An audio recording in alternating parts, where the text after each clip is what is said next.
നമ്മൾ എങ്ങനെയാണ് ഏഴാമത്തെ സരളി വരിശ പാടേണ്ടതെന്നുള്ളതാണ് നോക്കാൻ പോകുന്നത്.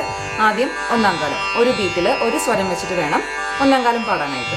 സ രി ഗ മ പ മ ഗ രി സ രി ഗ മ പ ധ നി സ സാ നി ധ പ മ പ ധ നി സാ നി ധ പ മ ഗ രി സ.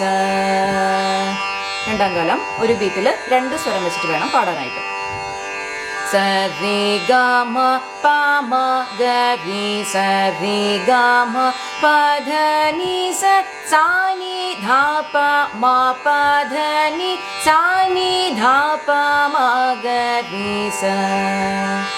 അടുത്തതായിട്ട് മൂന്നാം കാലം ഒരു ബീറ്റിൽ 4 സ്വരം വെച്ചിട്ട് പാടണം. സ രി ഗ മ പ മ ഗ രി സ രി ഗ മ പ ധ നി സ സാ നി ധ പ മ പ ധ നി സാ നി ധ പ മ ഗ രി സ. അടുത്തതായിട്ട് നാലാം കാലം ഒരു ബീറ്റിൽ 8 സ്വരം വെച്ചിട്ട് വേണം പാടാനായിട്ട്. സ രി ഗ മ പ മ ഗ രി സ രി ഗ മ പ ധ നി സ സാ നി ധ പ മ പ ധ നി സാ നി ധ പ മ ഗ രി സ സ രി ഗ മ പ മ ഗ രി സ രി ഗ മ പ ധ നി സ സാ നി ധ പ മ പ ധ നി സാ നി ധ പ മ ഗ രി സ. അപ്പോൾ എല്ലാവർക്കും വീഡിയോ ഇഷ്ടമായിട്ടുണ്ടാവുമെന്ന് വിചാരിക്കുന്നു. ഇഷ്ടമായെങ്കിൽ നിങ്ങളുടെ ഫ്രണ്ട്സിനും ഫാമിലിക്കും എന്തായാലും ഈ വീഡിയോ ഒന്ന് ഷെയർ ചെയ്ത് കൊടുക്കുക. പേജ് ഫോളോ ചെയ്യാത്തവരുണ്ടെങ്കിൽ തീർച്ചയായിട്ടും പേജ് ഒന്ന് ഫോളോ ചെയ്യുക. നിങ്ങളുടെ അഭിപ്രായങ്ങൾ കമൻറ്റ് വഴി അറിയിക്കുക. Thank you.